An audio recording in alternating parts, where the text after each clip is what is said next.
ජූලි මාසයේදී රජය විසින් දියත් කරපු අර්ථ වැඩසටහන අවදානමට ලක් විය හැකි දරුවන්ගේ අනාගතය ආරක්ෂා කරන්න නිර්මාණය කරපු අර්ථවත් මුලපිරීමක්.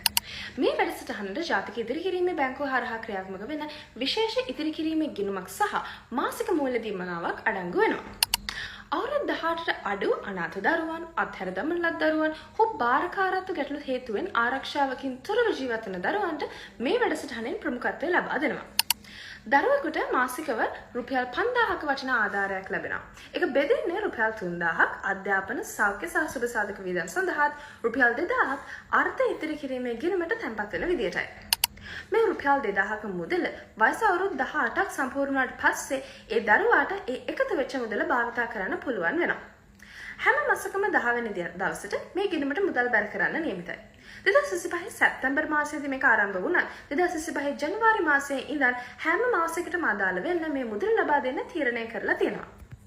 අර්ථ අපේ දරුවන්ගේ අනාගතය සුරකිමින් ඔවුන්ගේ සිහිනයන්ට අලුත් ආරම්භයක් ලබා දෙනවා.